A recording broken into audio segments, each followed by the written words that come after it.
Workout সেরে কিছুক্ষণ rest নিয়ে এবার কিন্তু তাড়াতাড়ি করে স্নানটা করে নিলাম। স্নান করে দেরি না করে একবারে চলে গেলাম সরাসরি মন্দির। আর পুজো শেষ করে প্রত্যেকদিন আমি পার্লারে চলে যাই, কিন্তু আজকে কিন্তু তোমাদেরকে আগেই বলেছিলাম আজকে আমাদের একটা ইনভাইট আছে, তাই একদিকে রেডি হচ্ছিলাম আর আরেকদিকে কিন্তু আমি সকালের ব্রেকফাস্টটা তৈরি করে নিয়েছিলাম। মানে মেকআপ এবং খাওয়া দুটোকেই কিন্তু ব্যালেন্স করে চলছিলাম। আর ব্যাস দুটো কাজই ফুলফিল ফাইনাল হয়ে গেল। ব্যাস আমি কিন্তু রেডি।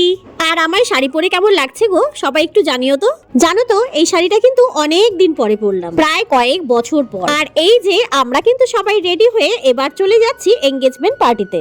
আমাদের এই বাড়িতে আসতে আসতে প্রায় 12:30টার মতন বেজে গিয়েছিল। আর এসেই দেখলাম আশীর্বাদ পর্ব অর্ধেক কিন্তু হয়ে গেছে। যার আশীর্বাদে এসেছি সে কিন্তু সম্পর্কে আমার ভাগনা হয়। আর বিয়ের পর না এরাই কিন্তু আমার ছিল বোন, মানে এরা প্রায় আমার সমবয়সী। তো যাই হোক চলো আমার হ্যান্ডসাম জামাইবাবুর সঙ্গে তোমাদেরকে আলাপ করিয়ে দিই। এনারে কিন্তু ছেলের আশীর্বাদ। আর এই যে আমাদের এভারগ্রিন দিদি দেখতে এতটাই মিষ্টি যে মনেই হচ্ছে না যে দিদির ছেলের বিয়ে। আর আস্তে আস্তে আমাদের সকালে ব্রেকফাস্ট করতে বসিয়ে দিল। আর আমি যেহেতু ব্রেকফাস্ট করে আসছি তাই কিন্তু যতটা পেরেছি ততটা খেয়েছি। এবার চলে গেলাম নিচের ঘরে। অনেক দিন পরে সবার সঙ্গে দেখা হলো, তাই কিন্তু আমরা জমিয়ে আড্ডা দিচ্ছিলাম। আর তারপরেই সবাই ডাক দিল এখন কিন্তু রিং সেরিমনি হবে। সত্যি এই অনুষ্ঠানগুলো দেখলে নিজের উপর ভীষণ কষ্ট লাগে, কারণ আজ থেকে 10-12 বছর আগে কিন্তু এই ধরনের অনুষ্ঠান আমাদের সময় ছিল না। আর এখন কি সুন্দর ring ceremony, pre wedding shoot সবকিছুই কিন্তু হয় খুব সুন্দর ভাবে। তো যাই হোক স্কুল থেকে কিন্তু গুড়িয়া চলে এসেছে। এবার কিন্তু আমরা সবাই মিলে বসে পড়েছি খেতে। আর সত্যি কথা বলতে আজকের দিনটা কিন্তু ভীষণ সুন্দর কেটেছে সবার সঙ্গে। অনেক দিন পরে ননদ, মামুই, শাশুড়ি, জায়েদের সঙ্গে কিন্তু খুব সুন্দরভাবে আড্ডা দিলাম। তো আজকের মতন কিন্তু প্রোগ্রাম শেষ। এবার কিন্তু সবাই বাড়িতে চলে যাবে।